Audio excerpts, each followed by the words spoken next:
Hi, my name is Alex. I've been teaching woodworking to children ages 5 to 12, sometimes younger, sometimes older, for the last 35, 36 years. And I'd like to show you some projects that I make with children and how to work with children and work together so that they feel like they are doing the bulk of the work. The project I'm going to show you today is a wooden doll. Looks like this. Just a wooden body and string arms and string legs. It's a really simple project to make with even very young children. So let's get to it. This list of supplies necessary is in the description down below, so don't worry about trying to remember it right now. It's also at the end of the video. Let's start with some of the tools that you'll need to do this. First off, you're going to need something to hold the wood in place. A clamp. Now, I love a C-clamp. If you've got C-clamps, perfect. That's the preferred tool for holding wood in place. You can also use a spring clamp for this project, or one of these clamps with a clutch that holds it in place. Here's another kind of clutched clamp. That works as well. Larger versions are better for this particular application because they hold things more tightly in place. You'll also need a drill. Now, this is a great drill. This is a Miller's Falls drill made probably 100 years ago. I love this drill, and I use it with children all the time. It's great because the child can do almost all of the work themselves, and that feeling of independence is really what I think it's about. However, most of you don't have a hand drill like that in your garage. You have something that looks like this. An electric drill works great too.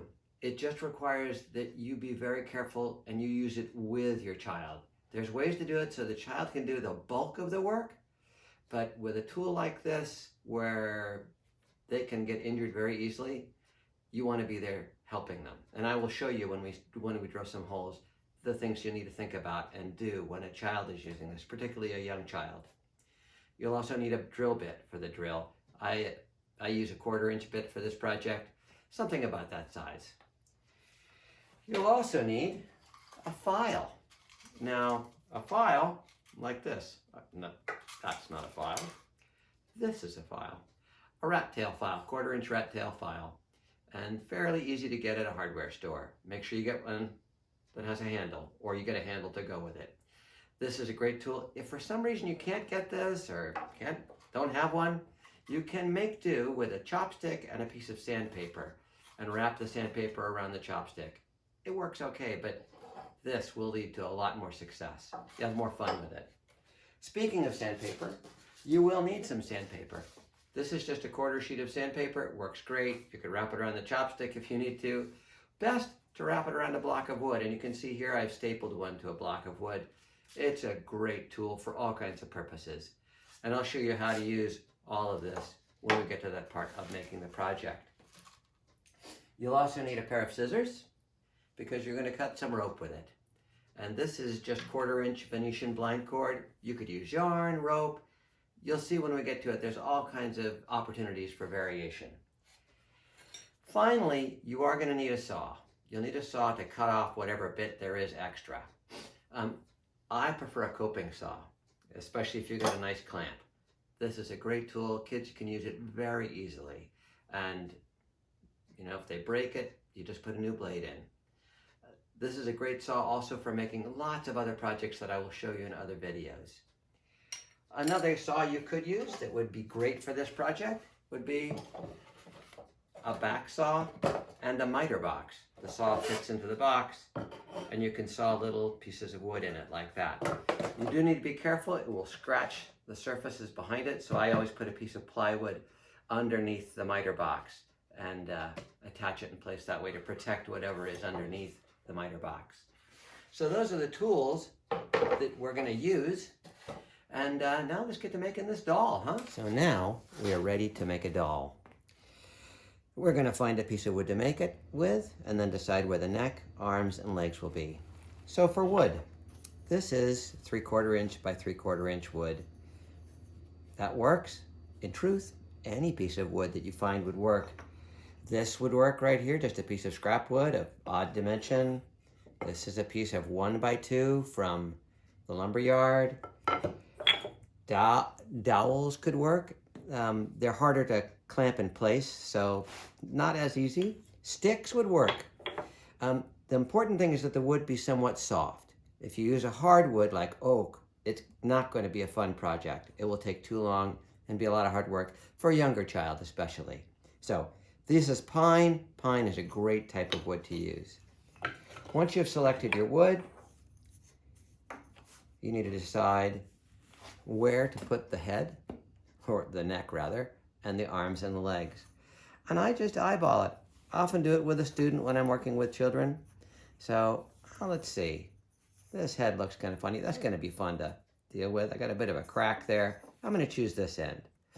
So I'll make the neck. That looks about right. I do this with kids. Where do you want the neck to be? Oh, I want it to be here. I want this person to have a big head or a small head. Where do I want the arms to be? Well, usually right under the neck. Where do I want the legs to be? Oh, a bit further away. How about there? And then we'll cut it off right there. Now we're ready to start making the doll. The next step with the doll is to put it onto a surface and start working. I'm using a workbench here. This is ideal. A countertop, a tabletop, a chair. You can use a lot of things to do this with. I'm going to use a C-clamp. I don't want to make dents in my wood, so I'm going to use a block of wood as a kind of bumper. And then I'm going to use the C-clamp, and I'm going to hold it on to the bench with a C-clamp. Actually, we'll move it back a little bit like this so it's more secure. And now it's all secure. I'm going to make the neck. So if you're working with a child, you want them to do the work. So for example, tightening the C-clamp. They can tighten the C-clamp while you hold it in place if they're little, and if they're older, of course, they can do it on their own. But anything that they can do, you want them to do. So I'm going to use the file to make the neck. If I'm doing this with a child, I might help them get started by holding the tool with them. So their hand is here, and my hand would go around theirs, and we'll hold the tool together to get it started until they get the feeling, and then they can do it on their own. So I'm going to make the neck by just running the file along like this.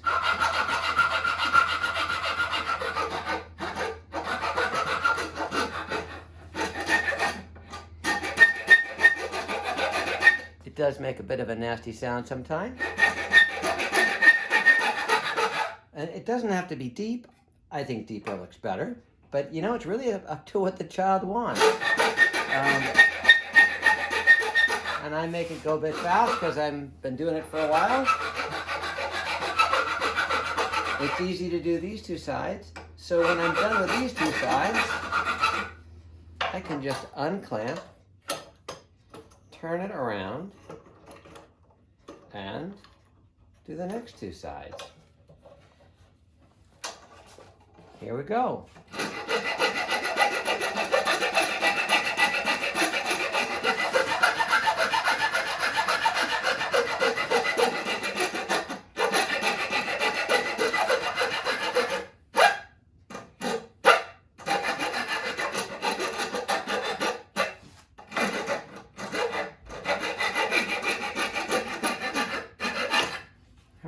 With a kid, this might take a lot longer. It's okay, and you might take turns doing it with them. But the idea is to have the child do as much as they can.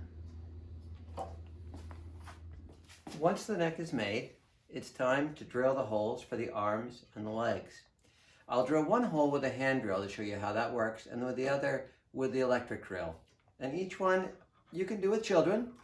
This one is great, because the child can do almost all the work with very little adult intervention. You can just hold the drill on the top. If it seems like they're having difficulty holding it steady for young children, they can put their left hand on top of yours and then turn the crank with their right hand. Some of these older drills have 2 speeds. That's ideal.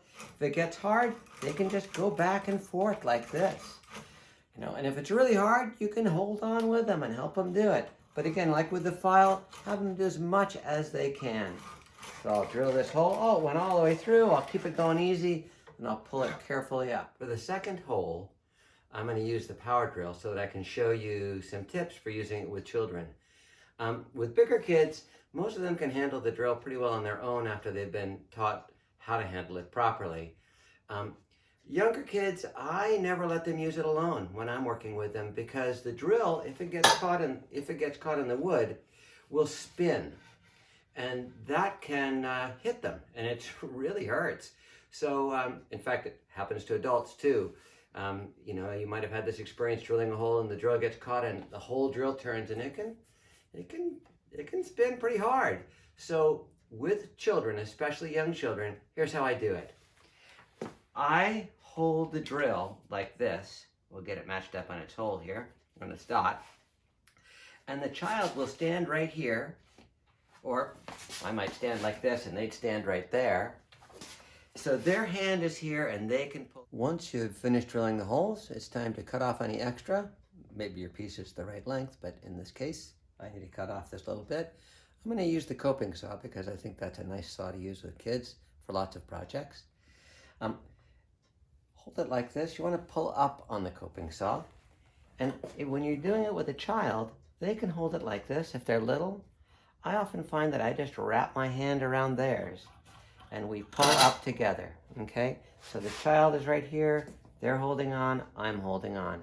And we can do it together until they get the feeling for it. Once they get the hang of this saw, you can make all kinds of really neat things that I'll show you in other videos. So I'm pulling up and up, up and down, and I'm pushing gently forward, and you can steer this saw as well, but in this case, I'm just cutting straight across. Another tool that you can use to cut a small piece of wood, like for the person that we're making, the little doll, is a back saw and a miter box. Very useful tool for cutting any small piece of wood. I highly recommend adding it to your store of tools if you're collecting tools to work with children. Let me show you some tips for using the miter box and for using it with children. The miter box works by putting the saw in the slot, cutting back and forth. Inevitably, it will cut what's behind it. So I put this piece of plywood here as a pad to protect the table underneath. I screw the miter box on. I also screw this strip of wood underneath it so it doesn't move around on the table. And then I go further and I clamp it onto the table. These things make it so that the miter box is secure. The child can work with it very easily since it's not moving around for them. Now, the next step, now I've got my miter box all secure and the table protected. I'm going to find my mark for my person, and I am going to cut that line by putting the saw into the slot. However, I need to keep this piece of wood from moving around. As adults, we can hold it pretty well with our finger, with our thumb, or like that. As children, that is a very difficult thing to do, especially when you're only this tall. So, I use a clamp like this. Hold it in place like that. If you don't have a clamp like that, but you have a clamp like this, does the same thing, works really well. Okay, holds it in place. If you don't have any clamps and you really want to cut something right this instant, here's what I do with children. I'll put my thumb like this. They'll put their hand behind mine, and then they can saw independently. And the reason why I put my hand closer to the saw than theirs is so that their hand is protected. When you have a clamp, and I'll use this orange one, I'm going to put it like this, then the child can just hold on right over here. There's no danger of cutting this hand because it's the hand not holding the saw that has the greater risk. Now I can put the saw in here, I line it up on my dot, and all I do is saw back and forth. And for children, this is a great thing. It's really successful. They can do all the work themselves once it is set up for them. Now that my person has neck and holes and it's the right size, I'm going to sand it. So, like I said earlier, you want some sandpaper.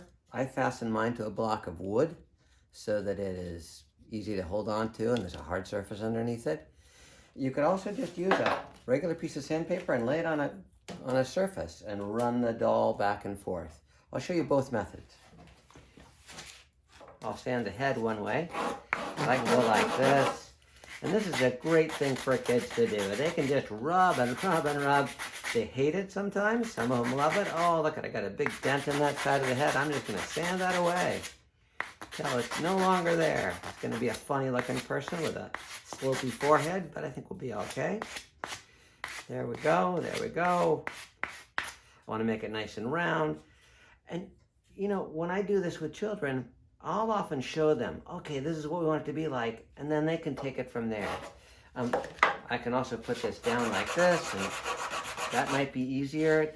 There's all kinds of ways to make sanding easier, especially for little hands. So I'm going to go like this. If you only have a piece of sandpaper, you can do the same thing. Just put it down like that. It's much easier to do this than trying to hold the sandpaper and rub it like that. So I'm going to rub this like this. And I want to get all the edges nice and rounded. We'll come in here, we'll feel it. Oh, I missed an edge.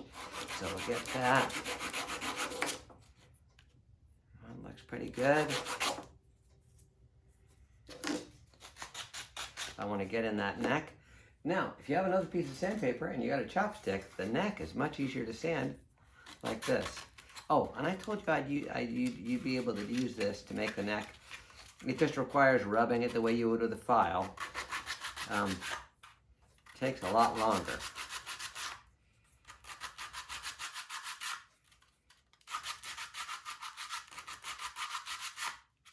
There we go.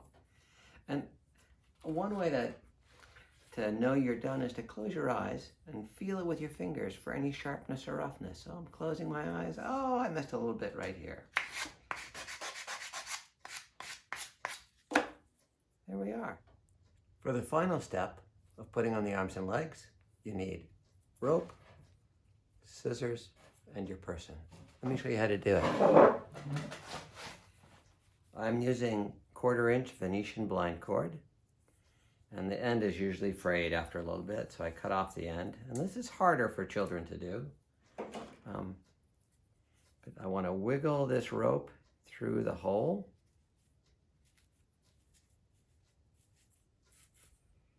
And then I'm going to tie an overhand knot for the hand.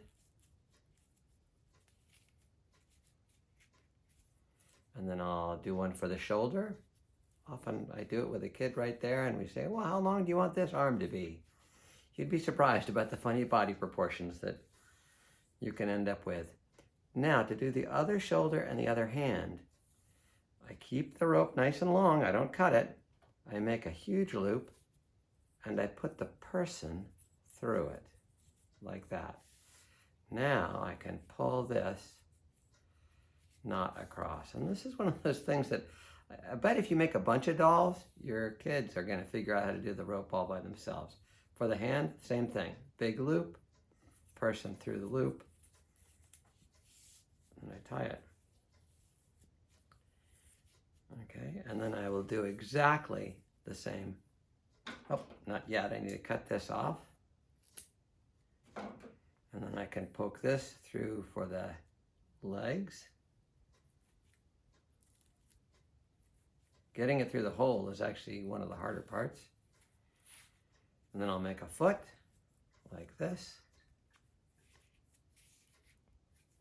And then the hip. I have to decide how long those legs are going to be. So how long do we want the legs to be on this person? Well, that looks adequately proportioned. I'll make another big loop, put the whole person through the loop for the other hip. And then we'll come back along like this and wiggle this hip so it comes on in. And then the other foot. I make the loop again, put the person through the loop. Okay, and then, let's see. We want our legs to be about the same length. That looks pretty good. We'll go that way. Now we'll cut off that extra rope. And our person is all done. Even with a funny shaped head, it's still done. There you are, a simple wooden doll. How fun. I hope you found this video tutorial helpful. I will be making many more of them and posting them on the same channel. And, you know, I hope that you come back and see us again. We'd love to spend more time with you. And here we are, the final step on our doll. Bye now.